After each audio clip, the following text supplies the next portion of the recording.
지혜로운 부모는 그러잖아요.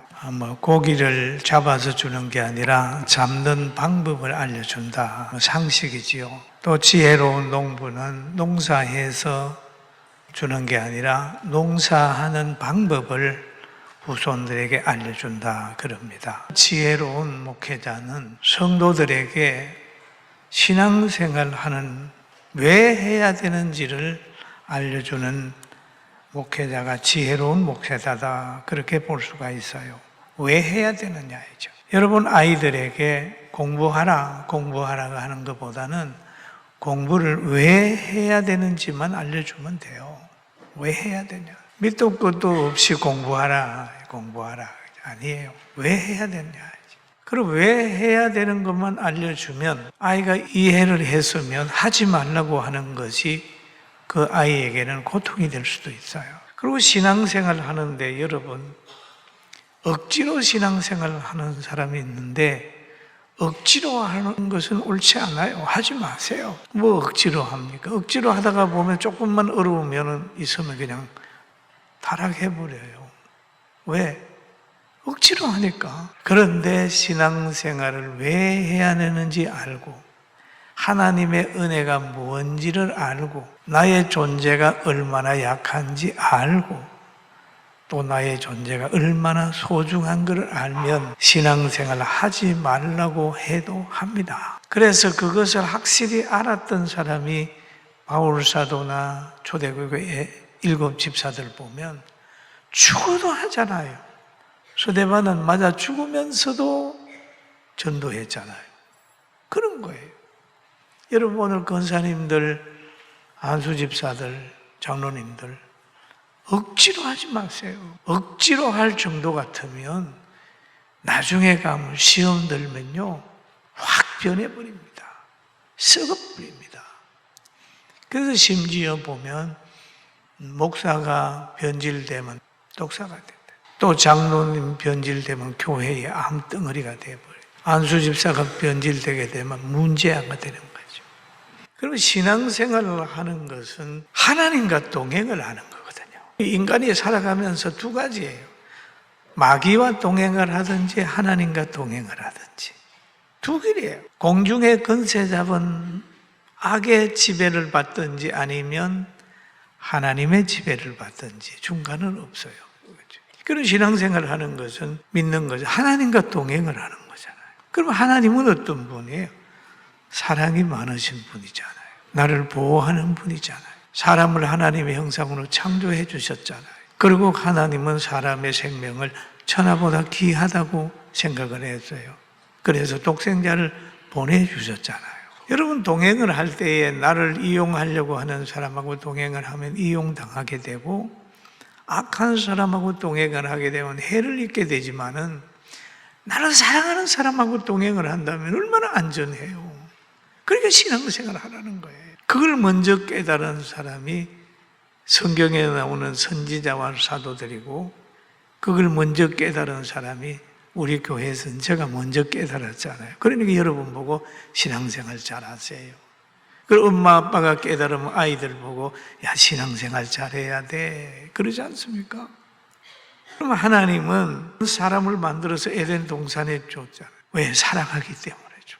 그런데 뱀은 와서 하나님과의 관계를 끊어놓지 않습니까? 하나님과의 관계가 끊어지게 되니까 하나님은 에덴 동산에 둘 수가 없는 거예요. 그러니까 쫓아내는 거예요. 고통의 시작이 되는 거예요. 우리 초대교회로 돌아가게 되면은 여러분, 아나니아 삽비라 얘기했죠. 그도 그 당시에는 그래도 베드로가 아끼는 사람인 걸로 우리가 볼 수 있어요. 왜? 은혜를 받고 나서 감동을 받아가지고 자기 재산 전부를 딱 드리겠다고 서원을 했잖아요. 은혜 받았잖아요. 그런데 그게 나중에 땅을 팔고 나서 욕심이 들어가니까 거짓말하는 거예요. 베드로 눈에 보였어요. 왜냐하면 거짓말을 하는 영은 이거 악령이거든요. 악령은 제일 먼저 하는 게 사람을 속입니다. 그리고 이간시킵니다. 거짓말을 하게 되니까 이건 초대교회에서 나비 두면 안 되겠단 말이에요. 그러니까 요즘 같으면은 교회 밖으로 출교를 시키겠지만 그 당시는 안 되니까 베드로는 죽여버려요. 유언멸하고 그의 생명은 예수의 날에 구원을 받게 하는 거예요. 이건 성악 구원에 무너진 겁니다. 아나니아와 삽비라는 욕심 때문에 성악 구원에 무너진 거예요. 그런데 그때만 그런 게 아니고 오늘날도 그와 비슷한 일들이 우리 사회나 교회에서 얼마든지 일어날 수 있어요. 그런데 오늘 본문에 보면은 이 사도 요한이 나오는데 이 사도 요한은 예수님의 12제자 중에 가장 사랑이 많은 사람, 사랑의 사도입니다. 제자들은 다 단명했지만 사도 요한만은 장수했어요.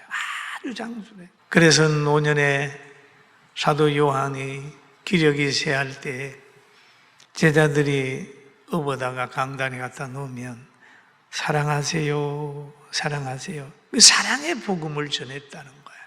그렇게 예수님을 닮고 예수님의 어머니를 공개하고 정말 밤모섬에 가서 계시록을 기록했던 그가 요한 3서에 우리에게 준 복음을 보면 이런 사람은 멀리하고 이런 사람을 칭찬해라 라고 하는 고도의 분별력을 준 거예요.